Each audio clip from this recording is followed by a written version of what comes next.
진짜 헬스 보충제가 여드름 발생에 아무런 영향이 없을까요? 안녕하세요. 피부를 살리는 진희 원장입니다. 손도 못 대던 피부, 아무거나 못 바르던 피부, 죽어가던 피부를 살리는 꿀팁. 네, 오늘은요. 제가 유튜브를 하면서 제 알고리즘이 아무래도 피부에 관한 거다 보니까 여드름에 관한 영상이 하나 딱 뜨더라고요. 근데 이 영상이 정말 안타까워서 오늘 이야기를 하면 좋겠다라고 생각했습니다. 어떤 영상이었냐면요. 네, 어떤 그 실제 이제 가족의 고민에 관한 이야기였는데 내용은 이겁니다. 여드름 때문에 은둔형 외톨이가 된 아들의 이야기인 거죠. 네, 시작은 이렇습니다.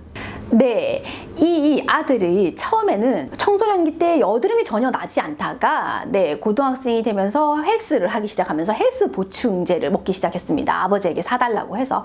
그래서 먹었는데 어느 순간부터 화농성 여드름이 나기 시작하는 거예요. 그래서 아버지께 여드름이 난다라고 말씀드렸고, 그랬더니 부모님은, 아버지가 특히 부모님께서는 일시적인 거니까 대수롭지 않게 여기셨던 거죠. 거기서부터 가정의 불화가 시작된 겁니다. 우선 아들이 생각했을 때 헬스 보충제를 먹었더니 화농성 여드름이 난다라고 했는데 부모님은 피부과 방문도 해보고 절대 그럴 일이 없다라는 결론으로 아들에게 다 먹어라 라는 강압적인 행동을 하게 된 거죠. 그래서 내 말을 믿어주지 않는다. 그래서 아버지의 말을 듣지 않겠다. 그래서 방에 들어가서 은둔형 외톨이 생활을 7년째 하게 됐다라는 사연이었어요. 전 그걸 보고 되게 안타까웠습니다. 물론 가족과의 불화에 있어서 믿어주지 않고 서로를 불신하게 되는 상황이 안타깝기도 했고요. 첫 번째, 헬스 보충제가 여드름을 유발하지 않는다라는 이 그냥 단편적인 것만 봤을 때 아버지는 인정해주지 않았다는 거예요. 네, 제가 이 부분에서 안타깝다라고 느끼는 이유는요. 의사분들은 또는 다른 분들, 일반인들은 헬스 보충제가 여드름에 영향을 주지 않는다라는 게 상식적인 수는 있어요. 하지만 여드름의 발생의 요인과 확산의 요인은 다를 수가 있습니다. 그래서 오늘 이 이야기를 해보려고 해요. 진짜 헬스 보충제가 여드름 발생에 아무런 영향이 없을까요? 자, 우선 헬스를 시작하게 되면 이 단백질 보충을 위해서 보충제를 많이 먹는 분들을 저는 진짜 많이 만나보게 됐어요. 근데 저도 이게 어떤 분은 그런 보충제를 아무리 많이 먹어도 아무런 영향이 없지만 어떤 분은 영향이 심각하게 나타나는 경우를 덜어봤습니다. 특히 이런 분들은 가슴이나 등의 여드름이 화농성이 진행되는 게 먼저 보이더라고요. 이건 이제 케이스 바이 케이스, 그러니까 해당이 있는 분들도 있고 없는 분들도 있다라고 구분하면 되는데 저는 이걸 이렇게 보면 된다고 생각해요.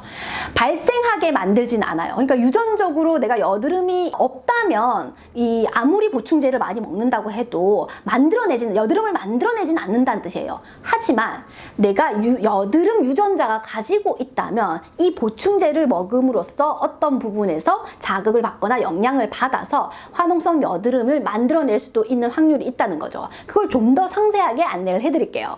자, 첫 번째, 헬스 보충제가 여드름을 확산시킬 수 있는 첫 번째 요인은요.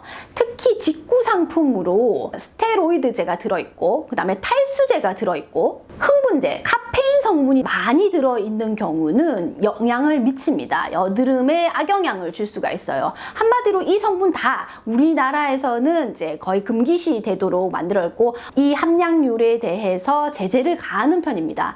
그래서 우리나라에서 만드는 국내에 제작되어 있는 거라든지 보통 국내에서 판매되는 제품들은 이 성분에 대해서 잘 되어 있지만 직구 상품들은 대부분 이것들이 지켜져 있지 않는 경우가 있으니까요. 잘 구분해 보시면 좋을 것 같습니다. 그러니 이런 함량률이 있었던 제품을 먹는다? 혹시라도? 그러면 나는 여드름 유발될 수 있는 확률을 높였다라고 생각하셔도 될 것 같아요.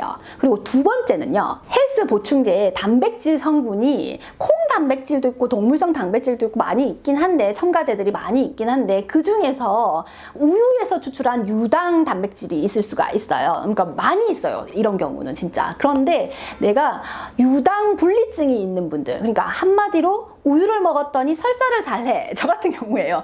이런 사람이 헬스 보충제를 먹으면 소화장애가 일어나면서 트러블을 그러니까 확산을 시키는 그런 경우의 수가 많습니다. 그러니까 은둔형 외톨이가 된 아들인 경우 그럴 수도 있다는 거죠. 네, 확률이 있습니다. 그리고 마지막으로 세 번째는 카페인 때문입니다. 네, 이 헬스 보충제에 보통 열심히 파이팅 넘치게 운동을 많이 하게끔 만들어주니까 카페인 성분이 다량 있는 경우도 있어요. 그런데 이때 피로도를 느껴야 될 시점에서 못 느끼고 파이팅을 하게 되면 부신 호르몬의 이제 기능 저하가 생겨요. 그러니까 한마디로 몸은 점점 지쳐서 회복의 시간을 가져야 되는데 그걸 느끼지 못하고 계속 몸을 야근을 하게 만드는 거죠. 그러니 회복 기능은 떨어지고 그렇게 해서 스트레스 호르몬 쌓이고 피지가 늘어날 수 있는 환경에 처해지는 겁니다. 그랬을 때에 자주 일어나는 증상이 앞 가슴, 등 여드름이 많이 생겨납니다. 특히 또 턱에 이런 데도 많이 생겨나실 수가 있으세요. 그러니 여러분들, 자, 이 세 가지 때문에 제가 헬스 보충제가 여드름을 확산시킬 수 있는 요인을 가졌다라고 저는 확신해서 말씀드리는 거죠. 여러분들도 그러니 헬스 보충제를 드실 때는 꼭 한번 확인해 보시고요. 또 조심해서 드시길 바랍니다. 혹시 내가 여드름을 가지고 있다면 조금씩 먹어보고 별 이상이 없네, 조금씩 늘려가면서 체킹해 가면서 드셔보시는 걸 추천드릴게요. 아시겠죠? 그럼 다음 시간에는 또 좋은 꿀팁으로 그럼 또 찾아뵙겠습니다. 자, 좋아요, 구독 눌러주시는 거 잊지 마세요. 안녕!